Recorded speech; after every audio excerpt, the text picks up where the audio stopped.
Georgia's long Senate drama is now over. Incumbent Democrat Raphael Warnock has defeated Republican challenger Herschel Walker in a very tight race. The Democrats now have 51 seats and a bit more power.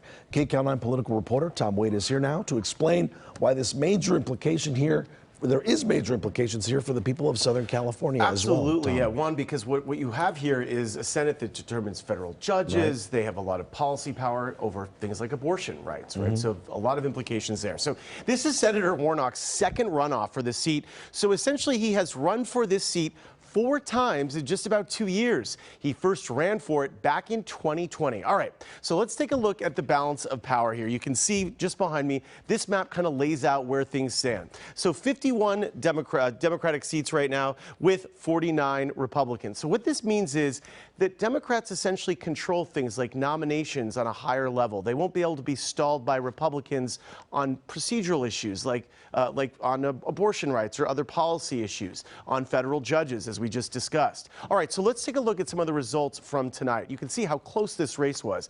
51.2% to 48.8%. That's where the race stands right now. This was a very expensive race and one that Georgia will not long forget.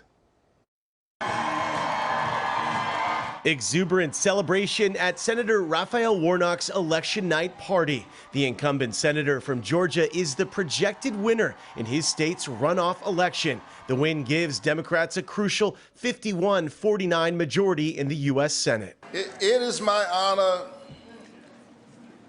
to utter the 4 most powerful words ever spoken in a democracy.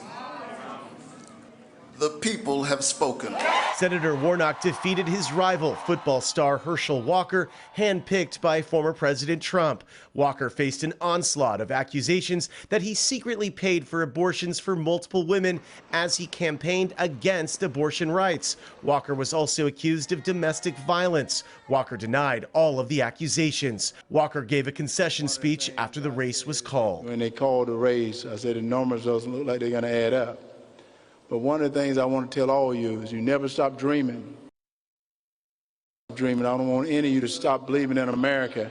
I want you to believe in America and continue to believe in the Constitution and believe in our elected officials most of all. Walker's apparent loss will be another blow to former President Trump, who handpicked Walker along with a slew of other losing candidates in races across the country. Professor of politics Jack Pitney says Trump needed a Walker win that did not come. He's had a run of very bad news and very bad publicity, and this would be one bright light in an otherwise dark week for him.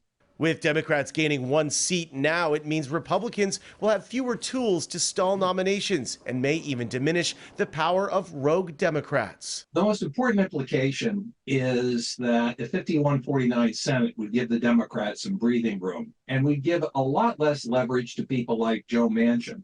In a 50-50 Senate, any senator can make the difference. 51-49, it's a little different. They could afford to lose somebody like Joe Manchin on a vote.